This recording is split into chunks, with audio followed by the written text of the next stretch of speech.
Irina hizo todo lo posible por llevarse bien con su suegra, pero nada funcionaba. Ya llevaban 2 años así. La atormentaba a propósito, con malicia y hasta con gusto.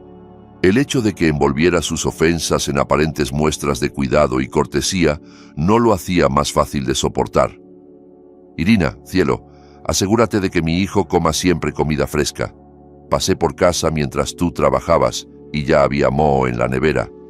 Ni tú deberías comer eso, cariño. Al menos hazlo por ti misma. Otra vez más, la suegra mezclaba mentiras descaradas con una falsa preocupación. Irina sabía que Galina era plenamente consciente de la situación. Desde que un coche atropelló a su marido, dejándolo con las 2 piernas rotas, ella se veía obligada a compaginar 2 trabajos para pagar la hipoteca. No tenían ahorros, y ni la madre de él ofrecía ayuda ni parecía tener intención de hacerlo. En la nevera había comida que preparé ayer, y usted sabe que no lo estoy pasando bien, respondió Irina con calma, en el mismo tono neutro que usaba su suegra para atacar. Pero entonces Galina soltó el veneno sin filtro. Mira, yo le dije a mi hijo que no se casara con una chica del sistema. Habría sido mejor que tuvieras padres que te ayudaran, porque yo no pienso hacerlo. Mujeres hay muchas, madre solo una, y el dinero no dura para siempre. Además, a ver cuánto duráis juntos. Galina se plantó delante de Irina imponente, alta, gruesa y con sus rizos grises. Ella, en cambio, pequeña, delgada y con el pelo teñido de rosa, se sintió intimidada. Nunca había visto a su suegra tan fuera de control, todo por un leve reproche. «Tomo nota de lo que ha dicho, Galina», respondió Irina con serenidad. «Ya que está tan dispuesta a cuidar de su hijo, justo ahora necesito hacer un viaje de trabajo de 2 semanas. Pensé rechazarlo, pero siendo usted tan buena madre, ¿puedo contar con usted?» La suegra, encantada, aceptó con aires triunfales. Se despidió con aires de superioridad, dando instrucciones que Irina ignoró. En ese momento, su marido salió cojeando de la habitación. «¿Qué pasa ahora con mi madre? ¿A dónde te vas?», preguntó con una sonrisa ingenua, sin entender nada. Ese desinterés también la molestaba. Irina consideraba una pequeña traición que su marido, sin consultarla, le hubiera dado a su madre un juego de llaves del piso. Ese piso que compraron gracias al pequeño apartamento que ella vendió, herencia del Estado, por haber crecido en un orfanato. Ella había puesto el primer pago de la hipoteca, y ambos pagaban a partes iguales, hasta que ocurrió el accidente. Desde entonces, ella sola cargaba con todo, y además estaba embarazada de 3 meses. El viaje que planeaba no era por capricho. Tenía que negociar con su empresa para poder trabajar desde casa como logística. Incluso esperaba que su marido, en recuperación, se planteara aprender algo que pudiera hacer desde casa. Conducir ya no era una opción, y había que resolver los temas económicos cuanto antes. A veces pensaba que ojalá no hubiera vendido su antiguo piso. Algo estable en medio del caos habría sido un alivio. Mientras observaba a su marido, delgado, encorvado, con entradas marcadas, sintió pena. Ella había elegido estar con él, y aún tenía esperanza de que él también deseara aliviarle la carga. Con paciencia, le explicó todo lo que le preocupaba. Pero a él no le gustó lo que escuchó. «Ya veo, mi madre tenía razón. Mientras hay dinero y salud, el hombre le sirve a la mujer, pero cuando no, solo la madre lo quiere». «¿Cómo puedes decir eso, Boro?», protestó Irina dolida. Le explicó que no estaba en contra de su madre, solo pedía apoyo. Él era su pareja, su compañero. Podría, al menos, pedirle a su madre que no se presentara sin avisar. Él, en lugar de entender, se enfadó más. Irina sintió miedo. Tal vez su amiga Natalia tenía razón. No debía depender de nadie más que de sí misma. Las dos crecieron juntas en un orfanato. Natalia siempre fue como una hermana, y aunque no se casó, sacó adelante sola a su hijo, con trabajo y entereza. Ella la había advertido años atrás: «No vendas tu piso, no te cases tan deprisa». Irina, entonces, Pensó que Natalia exageraba, que había que confiar en el hombre que amas. Si no, ¿para qué estar con él? Pero la vida ya empezaba a darle la razón a su amiga. A Natalia no le guardó rencor por sus advertencias, al contrario, fue ella quien le ayudó a conseguir trabajo cuando más lo necesitó. Irina conoció a Boro cuando trabajaba de operadora en una empresa de transporte. Él era uno de los conductores y empezó a cortejarla con gestos amables y palabras suaves. Ella tenía 25 años y pensaba que ya se le estaba pasando el arroz. Aceptó su atención sin mirar demasiado los detalles. Boro había empezado una carrera de finanzas, pero la dejó en cuarto curso. A ella no le importó. No buscaba títulos, sino estabilidad y cariño. Con el tiempo, se dio cuenta de que Boro era muy influenciable, especialmente por su madre. Era un hombre tranquilo, educado, pero incapaz de tomar decisiones si había una figura dominante cerca.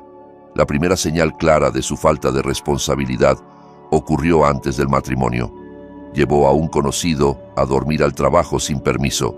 A la mañana siguiente desapareció dinero y aunque Irina sabía que cerró la oficina, Boro mintió diciendo que había quedado abierta.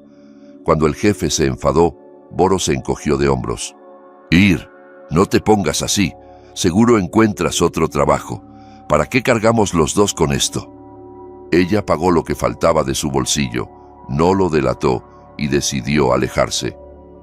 Pero él volvió 2 meses después, con una disculpa y una 10ª parte del dinero. Le llevó flores, se mostró arrepentido, e Irina lo perdonó. No se lo recordó más. Pensó, todos cometen errores, pero lo que vino después fue peor. Al casarse, acordaron que Irina vendería su pequeño piso para cubrir parte de la hipoteca y que la madre de Boro pondría dinero para que él aportara también. Boro le aseguró que su madre estaba de acuerdo, pero en el último momento dijo: «Mi madre no puede dar el dinero ahora, tiene que operarse, y ya le pasé mi parte de la propiedad a su nombre». La supuesta operación nunca ocurrió, y el dinero tampoco.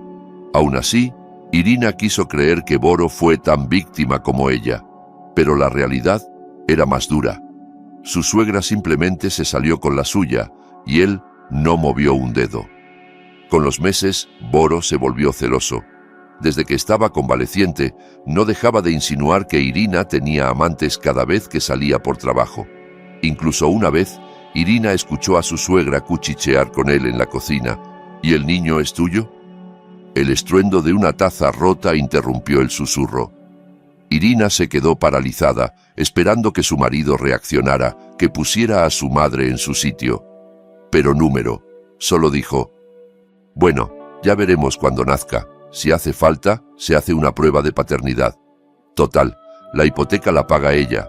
Yo casi no tengo nada ahí». A Irina le dio un vuelco el corazón.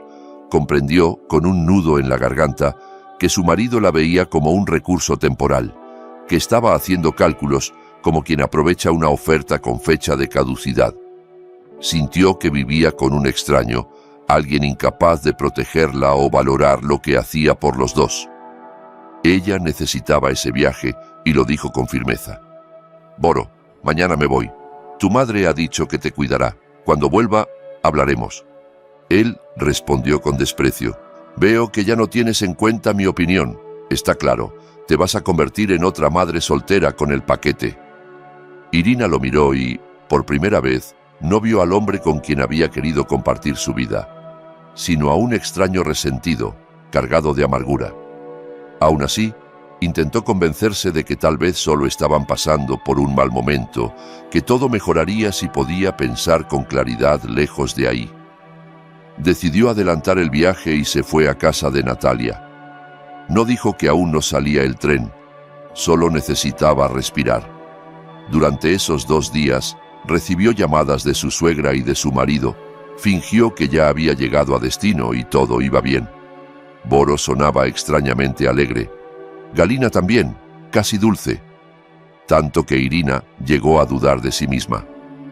«A veces pienso que me he inventado todo, que soy yo quien los ha pintado como monstruos», le confesó a su amiga.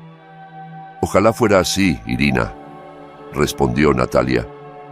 Pero me temo que has minimizado lo que has vivido, no exagerado. Y pase lo que pase, recuerda que no estás sola. Irina se sintió reconfortada por sus palabras. Aunque siempre pensó que Natalia era pesimista, últimamente se daba cuenta de que sus advertencias no eran exageradas, solo anticipadas. Faltando más de una hora para que saliera el tren, Irina se sentó en una sala de espera de la estación, con unas gafas de sol y una revista. Entonces oyó una voz conocida. Era Galina, hablando por teléfono. «Sí, hijo, ya estoy en la estación. En cuanto llegue, hablo con Oleg y recojo el dinero. Nos vendrá bien después del divorcio». Irina se quedó helada. Esa era su suegra. Estaba justo ahí, a unos metros, sin verla. Fue como si el universo la pusiera frente a una verdad imposible de seguir ignorando. Irina decidió actuar. Si su suegra estaba a punto de cometer un nuevo engaño, necesitaba saberlo todo. Escuchó que Galina preguntaba a un transeúnte por la hora que marcaba el billete. Había olvidado sus lentillas, como tantas veces, porque no soportaba llevar gafas. Justo eso jugaba a favor de Irina. Sin lentillas, su suegra no veía bien, así que no la reconoció. Con ese pequeño milagro de la suerte, Irina se coló en el mismo tren y hasta consiguió sitio en el mismo vagón. Desde su asiento, escuchó a Galina desahogarse con los pasajeros. Se quejaba de lo aprovechada que era su nuera, de cómo vivía de su hijo y de cómo pensaba encasquetarle un hijo que, seguro, ni era suyo. Nadie la contradijo. Incluso una señora mayor le dio la razón.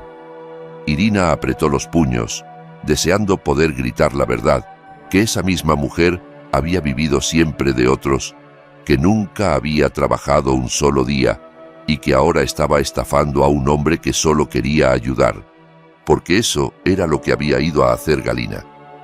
Irina la siguió hasta una lujosa urbanización donde tomó un taxi. Irina también tomó uno, indicándole al conductor que no se acercara demasiado. Este, entre curioso y burlón, le ofreció sus prismáticos de caza. Irina aceptó encantada. No tardó en reconocer al hombre que recibió a Galina en la puerta. Alto, elegante, de mirada clara y con un inconfundible lunar en la mejilla. Era Oleg, el mismo Oleg con el que había crecido en el orfanato. Su Oleg. El corazón se le encogió.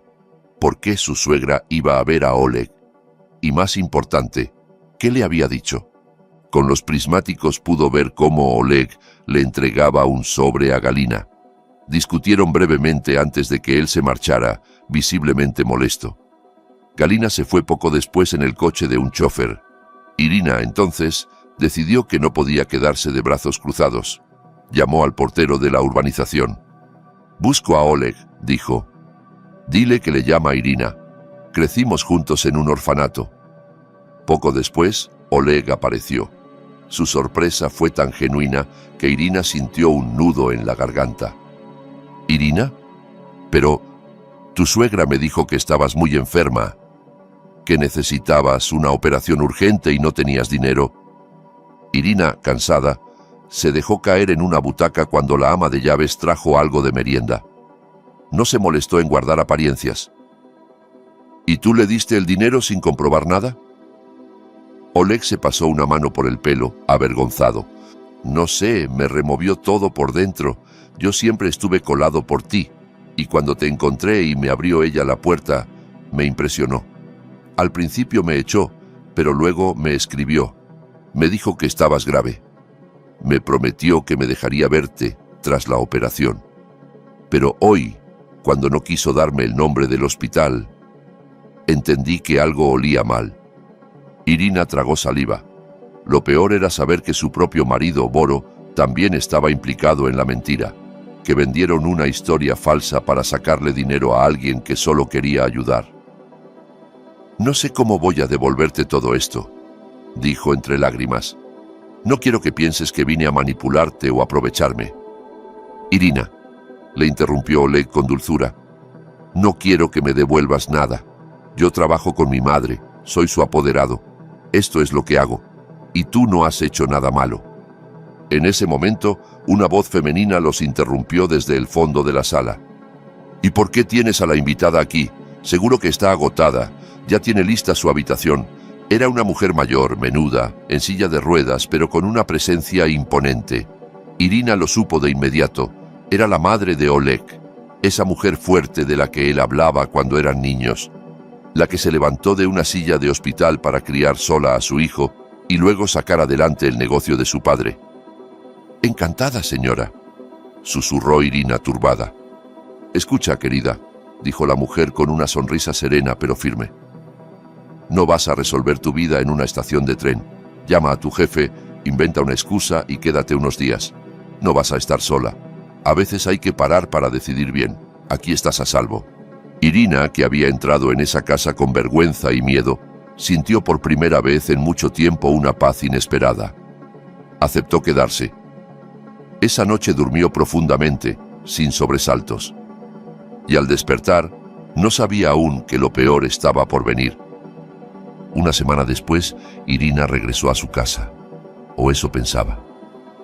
Al intentar abrir la puerta, descubrió que alguien había cambiado la cerradura. No se sorprendió. Solo llamó al teléfono de Boro. Quien respondió fue Galina. «Deja de molestar a mi hijo. Se va a divorciar de ti. Y por supuesto, pagaremos la hipoteca. Después del reparto de bienes, claro», dijo con tono cínico. «¿Y Boro? ¿No quiere decirme esto a la cara?» Después de unos segundos de silencio y ruidos al fondo, por fin escuchó la voz de su marido. Temblorosa, insegura, pero presente. «Irina, ya no te quiero. Me cuesta decírtelo así, pero... ¿Y nuestro hijo? ¿Y mi parte de la hipoteca? Yo puse la mitad del dinero». «Bueno, cuando nazca el niño ya veremos. Y habla con mi madre lo del piso. Yo no estoy bien, no quiero estresarme», balbuceó Boro. Irina sintió un escalofrío. Quiso decirle que sabía todo, que tenía pruebas, que su farsa estaba descubierta. Pero fue Galina quien volvió a arrebatar el teléfono. «¿Quieres policía? Adelante, llama. Pero si me avergüenzas delante de mis vecinos, Boro no moverá un dedo por tu hijo. Espera una hora y hablamos cara a cara. En esta casa no he vivido sola ni un mes sin pagar. Y tú vas a usar el dinero de Oleg, ¿verdad? El que consiguió para mi operación», respondió Irina con una calma que ni ella esperaba. «Tranquila. No voy a gritar en el rellano. Ya he llamado a la policía». Cuando llegaron los agentes, Irina les explicó la situación. Tenía pruebas del fraude, recibos de las transferencias, copia del contrato de compraventa, testigos. La puerta fue abierta. Dentro faltaban objetos personales y una pequeña cantidad de dinero en efectivo que había dejado escondida. Pero no dijo nada. Lo importante era marcharse. El chofer de Oleg la esperaba abajo para ayudarle con las maletas. Cuando ya estaba todo en el coche, apareció Galina chillando desde la acera. «Lo sabía, tenías un amante y nosotros preocupados por ti». Irina respiró hondo, la miró desde el asiento trasero y dijo sin levantar la voz: «¿Sabes qué es lo peor? Que tú cometiste todas las traiciones, pero a mí es a quien me da vergüenza». Galina no supo qué responder. Estaba demasiado ocupada fingiendo un drama para los vecinos. Irina no volvió a mirar atrás. Aunque Oleg le ofreció quedarse en su casa, Irina se instaló con Natalia. La madre de Oleg le prometió un empleo en remoto y por ahora eso era suficiente. No pensaba depender de nadie. El proceso de divorcio fue largo, pero el abogado de Oleg consiguió pruebas suficientes para demostrar que Irina había aportado más que Boro en la compra de la vivienda. Además, presentaron el vídeo de la entrega de dinero a Galina, captado por las cámaras del chalet. La devolución fue obligatoria. En su momento, Irina dio a luz a una preciosa niña. No se molestó en discutir con su ex, quien decidió que, si no estaba claro que era su hija, no pagaría ni un céntimo. A Irina no le importó. Había pasado página. «Cuando te cases con Oleg, será más fácil criarla sin tener que pedir permiso a nadie para viajar o decidir sobre su vida», le dijo Natalia. «Olvida a ese hombre. Como él te borró de su vida, haz tú lo mismo». Natalia, por fin, también había encontrado estabilidad. Tras muchas idas y venidas, volvió con el padre de su hijo, con quien ahora planeaba casarse. Ella se había vuelto prudente, exigente, pero cuando estuvo segura de su amor, se entregó sin miedo. «Irina», le decía con una sonrisa, «ya sufriste bastante. ¿Por qué no pruebas ahora a ser feliz?» Irina sonreía con timidez. No era fácil confiar de nuevo. No quería parecer una oportunista que colgaba sus problemas a un hombre bueno. Pero también entendía que no todas las historias felices empezaban limpias. A veces, el amor llegaba para recomponer lo roto, no para evitar que se rompa. Y el pronóstico de Natalia, esta vez, fue positivo, y se cumplió. Un año después, Irina y Oleg se casaron. No fue una boda lujosa ni multitudinaria, pero sí sincera. Se instalaron en un piso propio, sin lujos, pero lleno de calma. Poco tiempo después, Irina dio a luz a un niño, y la pequeña tuvo un hermanito con quien compartir su nueva vida. «¿No preferís vivir en mi casa?», preguntaba a veces la madre de Oleg. «Gracias, mamá, pero queremos nuestro espacio», decía él con dulzura. «Además, la visitamos todas las semanas», añadía Irina abrazándolo. «Y así tiene tiempo para echar de menos a los nietos». Había armonía, había respeto, había amor y sobre todo había paz. Mientras tanto, del otro lado, la historia no había tenido un final tan feliz. Boro no volvió a trabajar ni siquiera después de quitarse el yeso. Empezó a beber, a frecuentar malas compañías. Un día, en una de sus borracheras, causó un incendio en la casa de su madre. Galina perdió casi todos sus ahorros y tuvo que alquilar su vivienda para poder vivir con su hijo y vigilarlo a diario. Ya no tenía autoridad sobre él. Boro era agresivo, desagradecido, incapaz de asumir su responsabilidad. La insultaba, le robaba, la culpaba de haberle arruinado la vida. Y sí, intentó volver a contactar con Irina. Una vez incluso se presentó en la puerta del edificio donde vivía la madre de Oleg, pero no le abrieron.